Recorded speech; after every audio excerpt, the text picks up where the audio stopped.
Hi guys, Kurt Risch here, and thanks for joining me on The One Shepherd, where we support seekers and believers. So this afternoon we are continuing with our New Testament reading of Matthew chapter 27. When the morning came, all the chief priests and elders of the people plotted against Jesus to put him to death. And when they had bound him, they led him away and delivered him to Pontius Pilate, the governor. Then Judas, his betrayer, seeing that he had been condemned, was remorseful and brought back the 30 pieces of silver to the chief priests and elders, saying, I have sinned by betraying innocent blood. And they said, What is that to us? You see to it. Then he threw down the pieces of silver in the temple and departed, and went and hanged himself. But the chief priests took the silver pieces and said, It is not lawful to put into the treasury, because they are the price of blood. And they consulted together and bought with them the potter's field to bury strangers in. Therefore, that field has been called the field of blood to this day. Then was fulfilled what was spoken by Jeremiah the prophet, saying, And they took the 30 pieces of silver, the value of him who was priced, whom they of the children of Israel priced, and gave them for the potter's field, as the Lord directed me. Now Jesus stood before the governor, and the governor asked him, saying, Are you the king of the Jews? Jesus said to him, It is as you say. And while he was being accused by the chief priests and elders, he answered nothing. Then Pilate said to him, Do you not hear how many things they testify against you? But he answered him not one word, so that the governor marveled greatly. Now at the feast, the governor was accustomed to releasing to the multitude one prisoner whom they wished, and at that time they had a notorious prisoner called Barabbas. Therefore, when he had gathered together, Pilate said to them, Whom do you want me to release to you, Barabbas or Jesus, who is called Christ? For he knew that they had handed him over because of envy. While he was sitting on the judgment seat, his wife sent to him, saying, Have nothing to do with that just man, for I have suffered many things today in a dream because of him. But the chief priests and the elders persuaded the multitudes that they should ask for Barabbas and destroy Jesus. The governor answered and said to them, Which of the two do you want me to release to you? They said, Barabbas. Pilate said to them, What then shall I do with Jesus, who is called Christ? They all said to him, Let him be crucified. Then the governor said, Why? What evil has he done? They cried out all the more, saying, Let him be crucified. When Pilate saw that he could not prevail at all, but rather that a tumult was rising, he took water and washed his hands before the multitude, saying, I am innocent of the blood of this person. You see to it. And all the peoples answered and said, His blood be on us and our children. Then he released Barabbas to them. And when he had scourged Jesus, he delivered him to be crucified. Then the soldiers of the governor took Jesus into the praetorium and gathered the whole garrison around him. And they stripped him and put a scarlet robe on him. When they had twisted a crown of thorns, they put it on his head, and a reed in his right hand. And they bowed the knee before him and mocked him, saying, Hail, King of the Jews! Then they spat on him and took the reed and struck him on the head. And when they had mocked him, they took the robe off him, put his own clothes on him, and led him away to be crucified. Now as they came out, they found a man of Cyrene, Simon by name. Him they compelled to bear his cross.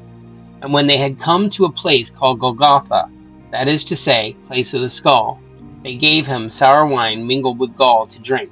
But when he had tasted it, he would not drink.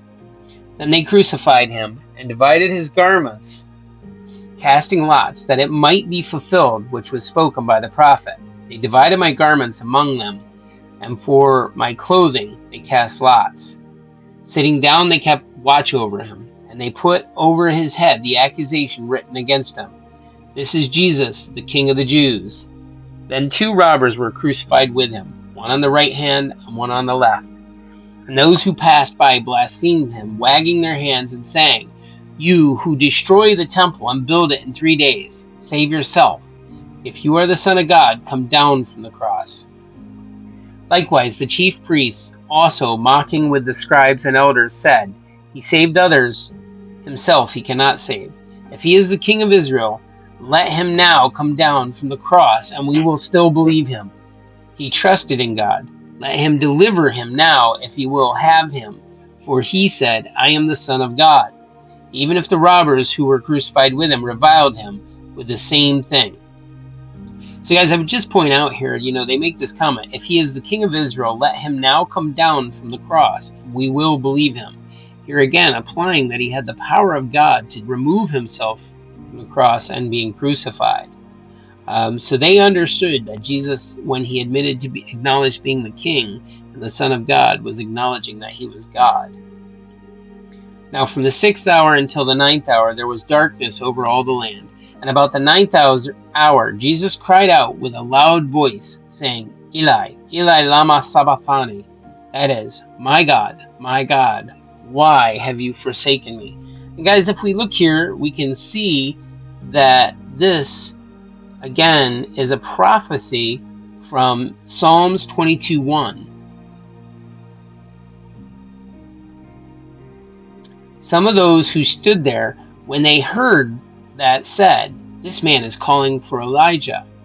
Immediately one of them ran and took a sponge, filled it with sour wine, and put it on the reed, and offered it to him to drink. The rest said, "Let him alone. Let us see if Elijah will come to save him." And Jesus cried out again with a loud voice and yielded up his spirit. Then behold, the veil of the temple was torn in two from top to bottom, and the earth quaked, and the rocks were split, and the graves were opened, and many bodies of the saints who had fallen asleep were raised. And coming out of the graves after his resurrection, they went into the holy city and appeared to many. Guys, I would just like to point out, I just learned this past week that the veil that it's referring to was made of 4-inch thick fabric. We already know that this earthquake happened, and we actually know that the veil was torn in two, but it's amazing that it was 4 inches of fabric and was torn. Continuing with verse 54. So when the centurion and those with him who were guarding Jesus saw the earthquake and the things that happened, they feared greatly, saying, "Truly, this was the Son of God." And many women who followed Jesus from Galilee, ministering to him, were there looking on from afar, among whom were Mary Magdalene, Mary the mother of James, and Joseph, the mother of Zebedee's sons. Now when evening had come, there came a rich man from Arimathea, named Joseph, who himself had also become a disciple of Jesus. This man went to Pilate and asked for the body of Jesus. Then Pilate commanded the body to be given to him. When Joseph had taken the body, he wrapped it in a clean linen cloth and laid it in a new tomb which he had hewn out of the rock. And he rolled a large stone against the door of the tomb and departed. And Mary Magdalene was there, and the other Mary sitting opposite the tomb.